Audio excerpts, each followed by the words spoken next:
ok bandini kaza calme. Il faut les canaux na copinage pour gérer, non? À sa caractère, qui te dit, moi, sur le bas, là, aux caractère bien. Attends, on a un plan vie, aux caractère. Oui, avant au bas, la moi si. Avant au bas, la moi si. Il faut les gars, la période, moi, boy, très très bien. On a un bien fiançailles. Donc, il n'y a pas bien copinage. Non. Si vous faites concubinage, donc, terme, on a concubinage. Concubinage, un terme vulgaire. On a biso, on a Congo, on a kin précisément, qui m'accant. Qui m'accant. Volume de la rue, quoi. Il y a là, mes parents vont éviter, l'église va éviter ceux qui ont un mot, il y a ma bonne île. Donc,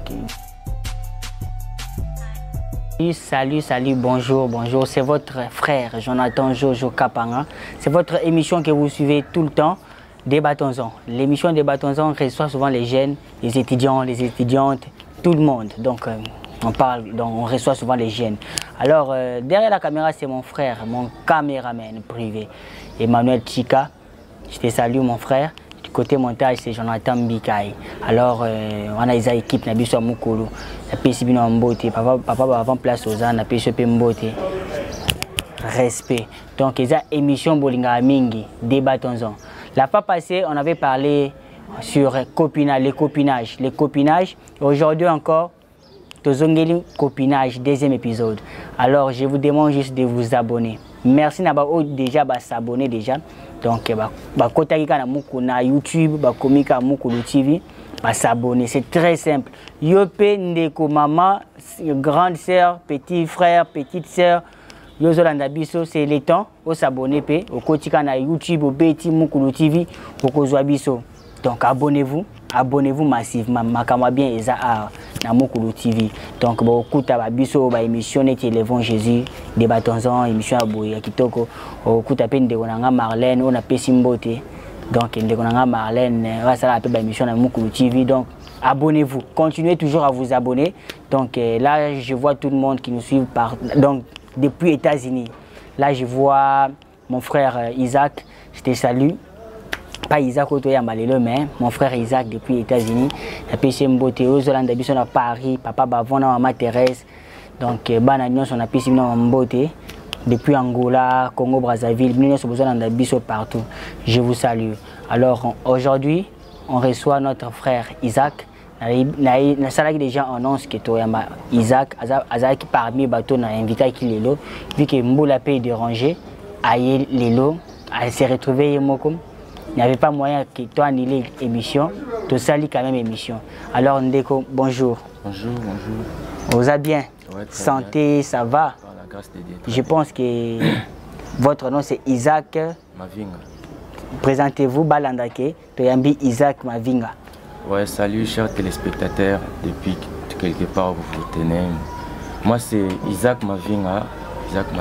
Je suis venu présenter l'émission, répondre aussi à l'appel de mon frère. Merci beaucoup. Merci beaucoup.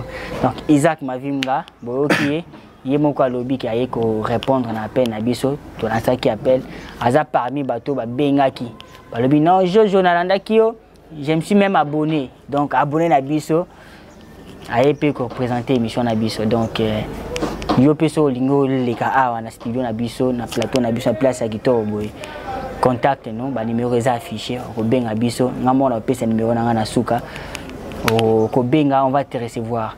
Alors on a PCP merci na ba ndeko na biso live food zaka na bon marché sur avenue Sanza numéro 2022. Alors papa Isaac. Ouais. La fois passée, tu le bel qui sur copinage. Ouais, je vous ai bien suivi. Hollanda qui en très très bien.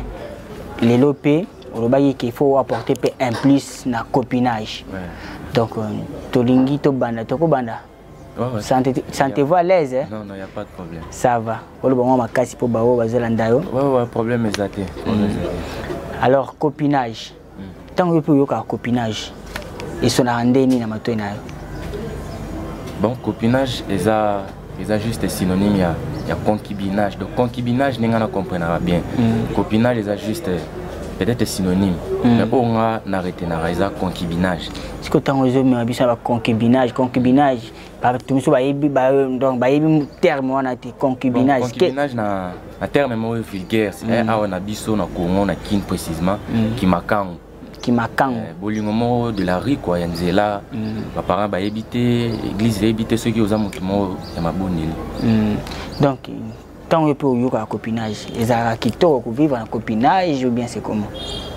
Bon wana so comme une question na pour pousser na kota na religion na ngai. Religion na ba, ça ne dérange pas, kota na yo. Bon concubinage, ndenge yo yozo benga copinage wana. Ezala bien, ezala kitoko. Mais si on a une religion, ça n'existe pas chez nous. Comment ça?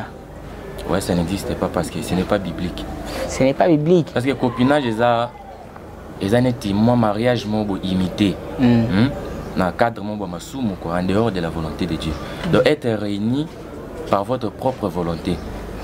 Mais la Bible dit, comment minase, l'école payé et comment minase. Non, ngana moi si mo boye plutôt vivre na quatre relations mo boye to komi que non vivre en relation mon frère avec une fille n'est pas un péché, vous comprenez? Nous avons plusieurs sortes de relations, non? Tous en qui amitié, amour, fiançailles, vous comprenez? Mariage, c'est un peu de relation. Parce que dans le cadre de concubinage, vous comprenez?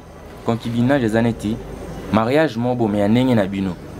Vous faites tout ce qu'on fait, tout ce qu'on fait plutôt dans le mariage. Vous comprenez? Mais ce qu'on a na bino mogo. Beaucoup tanaka, vous faites les sexes, vous comprenez? Oui, il y a eu ça en temps au côté wana. Donc makamani basala na copinage. Na copinage. Oui, bien basala na mariage. Makabasala na mariage. Nyonso basala na mariage. Yango basala na copinage. Parce que yo en cachette quoi. Babota appelle un copinage. Ouais. Mais apparemment, bien un accident. On a 5 filles, mais au bout déjà. Même si tu as un accident, c'est pourquoi vraiment nous les chrétiens, les chrétiens surtout nous dans les messages, nous évitons ça. Et tu as mis mon message. Et Matika, tu as mis mon message. Il y a des gens qui m'ont dit chrétien. Donc, bateau bazalaka na monde de copinage, on a chrétien. Chrétien. Mais au monde nzamba tigara bisoté. Vous comprenez? Na linga routera mais ote ba lobari non to tchana nzamba pa batara nzamba parte. Mon pépé ko to tchanga parte bon to tchanga parte. Bisone ba to pesa nzamba mo kongo. Le soki to pesa nzamba mo kongo na ro bana ndé ko sala ba copinage wana parce que moi même particulièrement j'ai déjà vécu ces vies là. Vous comprenez? Na vivant déjà mais quand l'heure est venue c'est tout, c'est fini. Tant au côté makamwa qui chrétien. Un chrétien peut, c'est mauvais qu'un chrétien puisse vivre dans les copinages. Ouais. Au moni, papa. Au moni, écoute-moi. Au moni, tant que vous vivre une bonne relation avec ton Dieu, tu as l'impression, comme si tu es dicté. Mais tu vas dicter au salaire quelque chose. On a au salaire. Donc, Dieu en toi. Va t'orienter. Tu es un pasteur, quoi? Non, je ne suis pas pasteur. Je vais éclaircir tout. Je vais éclaircir Yopé. Si tu ne vois pas que quand tu vas te marier, tu as des difficultés. Comment gérer ta femme, comment gérer tout ça. Moi, ma vie, le plan de ma vie, c'est Dieu. Tu comprends? Donc, écoute. Au moni, ceux qui nous ont appelé dans la salle de concubinage, c'est que ce n'est pas un défaut ou compliqué dans le mariage. Ah, papa. Ça va ni compliqué. Oui, que joueur, joueur avant que bête match. Toi, c'est l'entraînement. Moi, mon entraînement, c'est la parole de Dieu. Ah là, papa. Tu vois qui m'a la Bible? Non, je ne suis pas qui m'a été. Qui m'a été, mais tout seul. Point de vie au yanga. Nous poussé par argument, c'est le vie en particulier. Ah, papa, vous avez des difficultés belle. Comme que gérer moi si, ma caprice à moi si, tout ça. Moi si non on bal. Azana mutmo azane tinga, azana chrétien. Comment on est bandé ni? Mais on bal musulman. On est bandé ni kazakal. On est bandé ni kazakal. Il faut voir les canaux na copinage pour gérer, non? À sa caractère, azaboué. Qui te dit, moi, ce robala aux caractère bien? Ata on a un plan de vie na yo, aux caractère bien. Oui, que avant bala moi si. Avant bala moi si. Il faut les gars na période mo boy bana très bien. Biso wana ya onde to bien fiançailles. Donc il pas bien copinage ya té. Non. Si ko fiançailles wana, fiançailles ben eza kutu sujet na biso te mais okoti makambo wana fiançailles bayi bakango déjà na ndako ti avant ba relation nyonso avant bayi bango na ndako yoka nanu relation nyonso avant bayi bango na ndako ibanaka libanda avant ikoma na ndako ba parents bayi banaka libanda yango nde copinage omoni na ngina lobani moso itokie no bangambo wana elwanga no nabana ko expliquer yo c'est la religion na biso expliquer bazo landa yo po ba jusqu'à ba comprendre que ozo kimaka ba question na oui expliquer ba landa yo bon pour na biso chez nous les chrétiens dans ensemble copinage n'est exacté on comprend fiançailles ceux qui n'ont pas posa na tant holo ba ke copinage exacté fiançailles eza wana fiançailles e bandika boye mbala moko kutana si on a posa na bala vraiment je vais trouver mon pasteur na oza déjà na mutu mo bona lingaka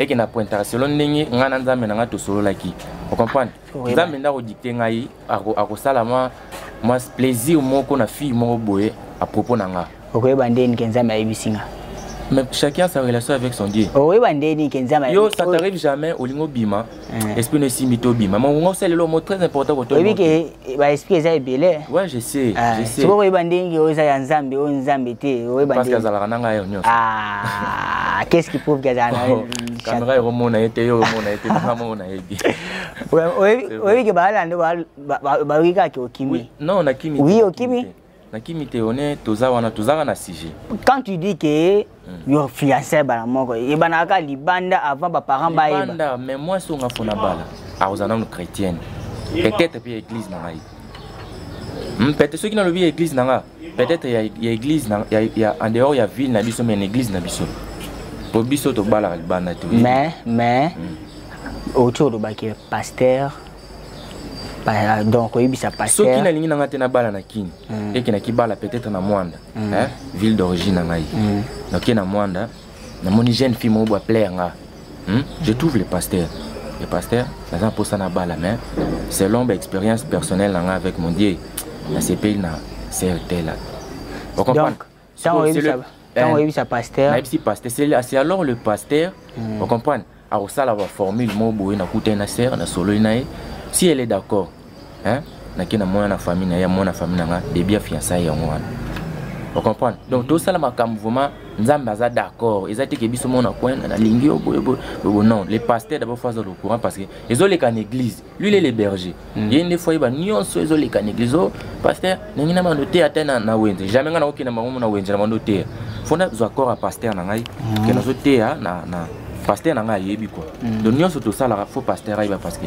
pasteur aza numéro 1 c'est Jésus-Christ mais après nzambe parce que nzambe tout le monde a arrêté nous voyons le pasteur je vais trouver le pasteur qui na CP na cercle ben CP na mwana na yo boy ngina balai le pasteur ayebi awebi sanga pe que pona mwana wana zela na nazana nous prêter parce que pasteur pour pasteur ayebi église na ite ayebi comment se comporte chaque jeune fille ou bien genre wana comprendre ba pasteur bakoma betela batu litoi eza copte on j'ai biso que non moninga a opesa nga peta na solo na fille na ye na yote apesi biso temps na vai na jeune fille na solo na ke non za posa na bala mais solo ba expérience na nga na nzambe na nga vraiment ça cliente chez toi donc yebisa nga donc na nina comprendre bien place wana tant pasteur a biso bon kendo solo na fille wana bana ndeni ouais ndeka conversation banda ndena to bani to pesa ni mbote to sololi comment on onani comment on a mav comment on a intel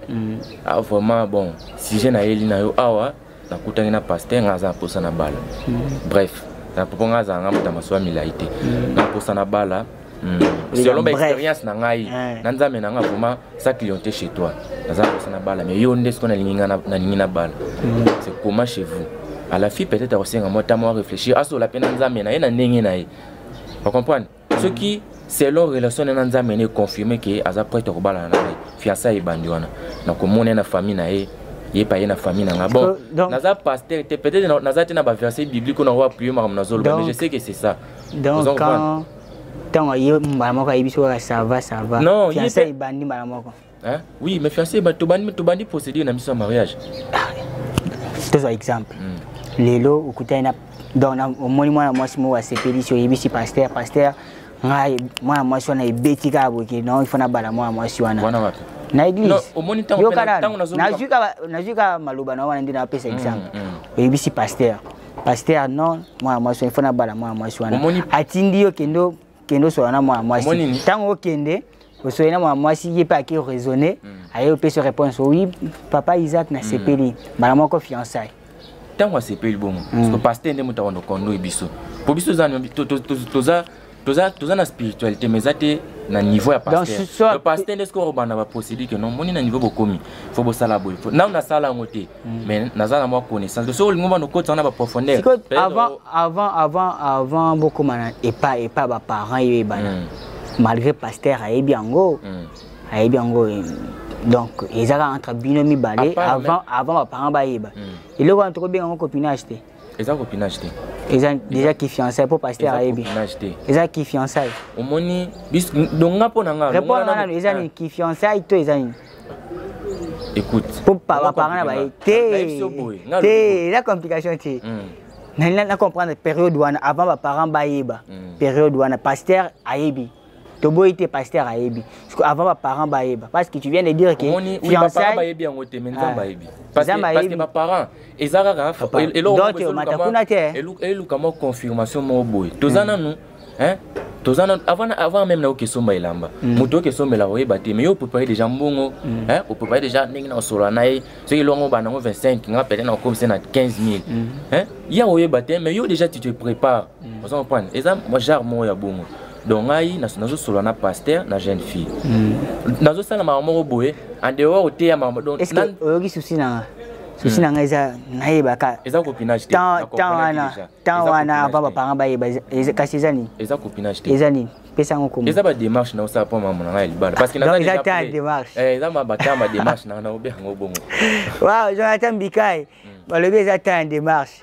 Il me semble que inconvénient nini vu que yo lobby que yo copinage inconvénient que tous ba jeune nyonso wana italio te yo lobby que côté na yo na yo il me semble inconvénient nini to kuta na copinage bon so ina lobby na wanga na osumo hein na viva pe un moment na kata copinage oh tozimut ouais enfin tozimut andimi yo chikoloba awake Oti koloba ke yoza frère côté wana bosala ngote wana na se présenter par rapport à onga na za sikoyo mais onga na zala kité dans le passé za qui vraiment chaud non na za qui chaud bana batu vraiment ezaki pe na genre wana te ezaki na moi genre mo ba logique mais logique faut tout ça la différence entre logique na manzam mutaroza la logique azara bien akaba nini mais ce qui azana relation na nzambe te nzamba omoni ka net ka mutu nyonso ka ba ya mena ba diamba ba ni bazaka ndenge mo parce que biso ne misu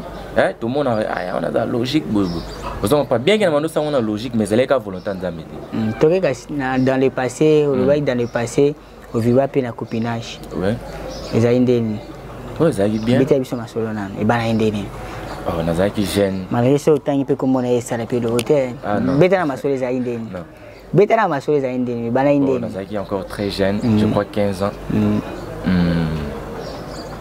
C'est pas là qu'il a une jeune fille. Na to solo lui n'a proposé. Kandaga da. Ça mystique.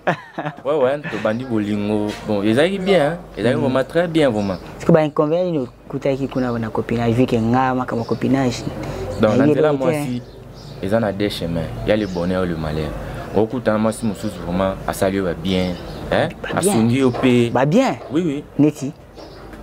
Bon, va bien dans un pour dans un gène, peut-être à Okabela yo. Bien zo pese lo mo boye. O retrouver là pas naé. Oui que bino mi bala mikolo basi ba Kabela bino trop. Oh non, eza peut m'embêter, mais nga zo obligé, eza obligé té. Eza selon mutu, vous comprendre. Eza bon. Donc quand tu trouves une fille qui te fait du bien, ça fait du bien non? Kasi ya moi. À l'objet du bien, à part bon, du bien disponible. Bon, mon frère, il y a quand même sur le vent, moi aussi, qui vous a quelque part nettoyé, dans la place à bouer. Là, il faut te vendre, tout ça, mais la moi aussi, crée. Et puis, un moment, on a des c'est inexplicable, mais ça se comprend juste à la tête. Waouh! Ben, merci beaucoup. Bolandi Isaac. À l'objet, à payer point de vie, à payer point de vie, Kalape toko mana suka émission na biso Tu as mis Isaac, les loyers mokoka. Donc, boyoki n'est loba s'exprimer. Donc, c'est un peu ça, Jonathan Bikaï. Mutuna yé, hein? Kabaka un jour, Kabaka bambongo, Yosa mutabambongo. Donc, abonnez-vous mes frères. Nazo Sengabino chaque jour, continuez toujours à vous abonner. Continuez toujours à vous abonner. Donc, qui est vraiment vers la fin à l'émission Nabiso. Au lieu de un inconvénient, c'est quoi l'avantage ni les akuna? Avantage, avantage les pour maîtriser moi si. Koyeba, mon ibéré musuzo sali peut-être na ba concubinage. Robande la musuzo na mariage. Oui que mon ama c'est musuzo qui au sali lo mo ba annexé, les amabe. Be soko sali lo mo boye, qui est trop, les appelle mabe. Donc ils ont fait ça ba expérience mo boye. Hein? 15 jours pour coûter na moi ça coûte déjà au lenda déjà ba système tout. Si bah j'aime musuzo ba na ba copinage quand tu vois aussi. Robani ne quoi aboutir à mariage ou bien ils en ouais. Il y a d'autres copinages qui aboutissent au mariage. Mais dans la cire n'a monté. Parce que normalement, le rapport sexuel, hein, c'est après les mariages. Mais ce que vous avez déjà binomoko, mariage, ça dit que vous êtes hors de la volonté de Dieu. Point final. Donc, pour nous, ceux qui ont des rapports sexuels, vraiment. Bon. Place moka va permettre en haut et ça après mariage peut marquer mariage on a expliqué on a mariage selon la parole de Dieu non n'a pas tête nazo faire comprendre juste maintenant mais on na maninga nanga. Alors message nini pour ça ba jeune so bazana relation copinage wana bon ba jeune bazana relation copinage biso no stocké dans l'église déjà les Kinois aiment la parole de Dieu vraiment ba dimanche ils aura plein, ma jour semaine, ils aura vraiment plein. L'église vraiment, dans ma part, la population congolaise vraiment, tolinga l'église, ma casse, tolinga la parole de Dieu, bien que ma mentalité, mais dans ma osuma. Concernant au ça pour n'avoir bazo vivre copinage. Bon, dès dans le bibi, c'est notre stocké dans l'église. Tant on a mort, on a mort, on coca comprendre.